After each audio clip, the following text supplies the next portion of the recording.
Salut la famille, je fais cette vidéo pour aider les amis qui n'ont pas bien compris le concept de l'Empire Haïti, qui est une réalité.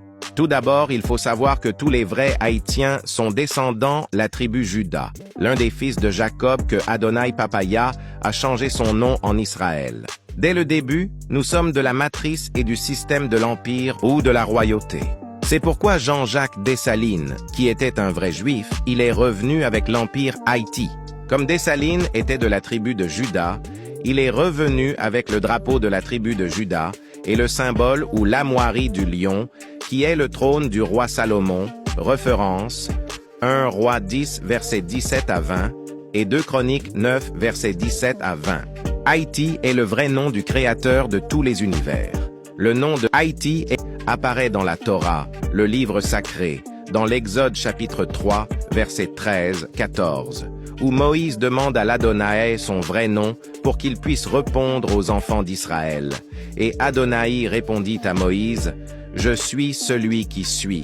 Et tu diras ainsi aux enfants d'Israël, « Je suis m'a envoyé vers vous. » En traduisant « Je suis celui qui suis » en hébreu, cela donne Haïti. C'est pourquoi Jean-Jacques Dessalines est revenu avec le nom de Haïti pour l'empire qu'il a reconstruit après la guerre de l'indépendance contre les tyrannies européennes.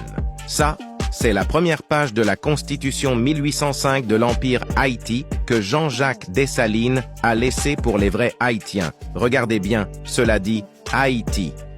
H-A-Y-T-I.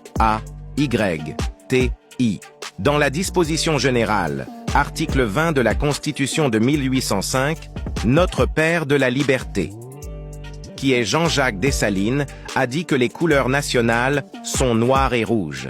Et il est venu avec le trône du roi Salomon comme bouclier ou armoirie de la tribu de Juda, le combat de notre Père de la Liberté.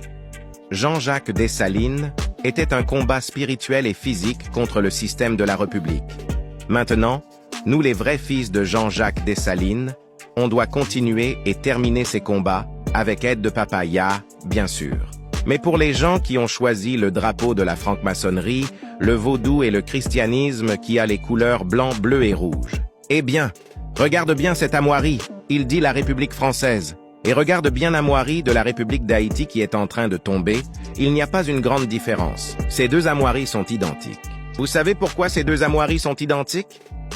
Eh bien, c'est parce que le système de la République Haïti était une succursale française. Maintenant, c'est fini pour ce système.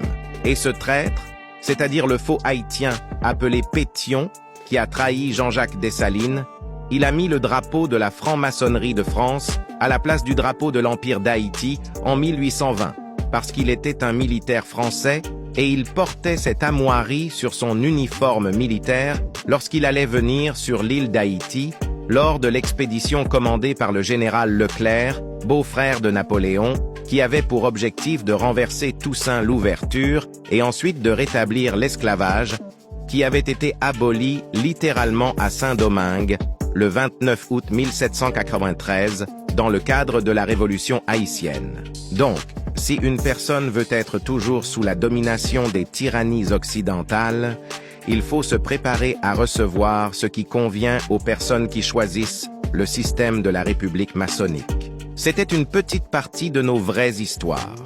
Pour en savoir plus, vous pouvez visiter Lead Motive H sur tous les réseaux sociaux. Aussi, si vous avez d'autres questions, laissez-les sous la vidéo dans les espaces commentaires. Nous verrons dans une nouvelle vidéo. Si Papaya nous permettra. Ciao!